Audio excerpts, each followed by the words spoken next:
I'm here with Alex Brym, the interim coach for the Cougar men's tennis team.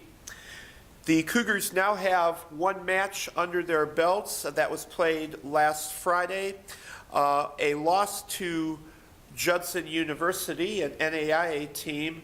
But Alex, I can just imagine that it had to be a good thing for the guys to just get out on the courts in competitive situation and just kind of find out where they're at this point in time.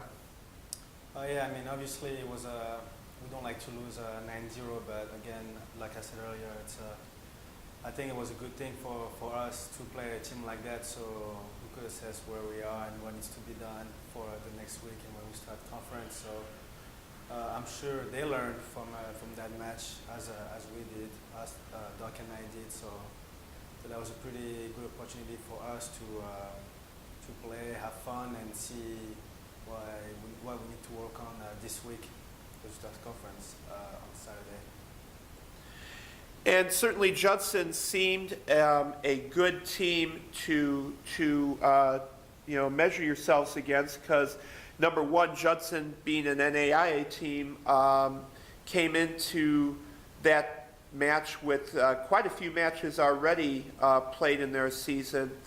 And two, I know there were a few comments at the club on Friday that Judson, one of the harder hitting teams that the Cougars have seen, maybe even in the last couple seasons, and certainly probably making it a little easier to kind of know where you're at right now and where you have to get to.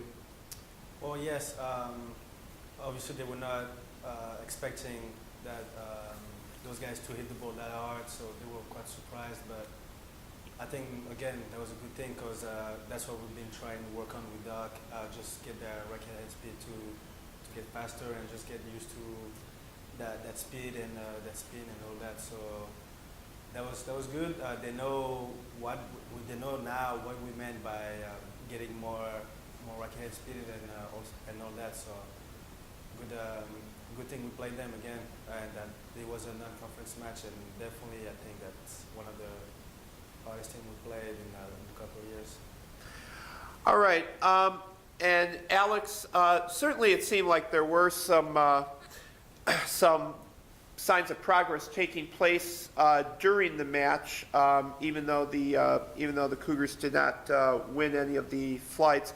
The best match of the day certainly was the last one that was on the courts, and that was Pat McIntosh in his fourth singles battle.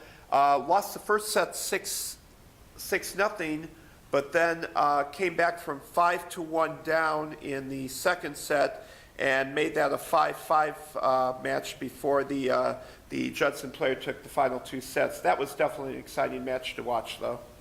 Yeah, it was. It was great to see Pat fighting and coming back. Definitely great match from him. Fortunately, in this first set, took him a while to realize that he had a chance.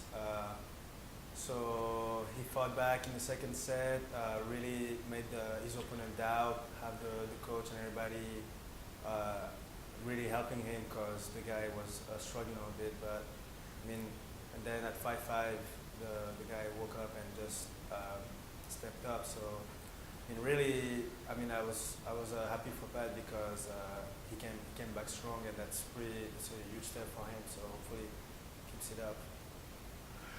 All right, now, as you mentioned, this weekend the Cougars start in conference play. Saturday, Lakeland will be here at 10 a.m., and then Concordia, Wisconsin later on that day, 2 o'clock start.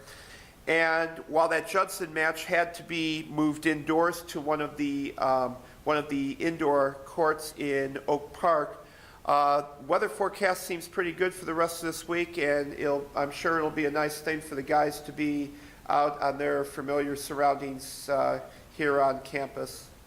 Well, definitely, it's great to be able to practice outdoors, because the weather hasn't been good at all. So we're going to try, and I hope that weather stays the same this whole week, so we can have a doubleheader outdoors and come in strong and get two big victories. All right. And again, just a reminder for our viewers, that's 10 and 2 on Saturday, Cougars versus Lakeland Concordia, Wisconsin. Hope a lot of you can come out and check out the Cougar tennis action. Alex, thank you for your time this afternoon, and we'll look forward to talking about those matches come next week.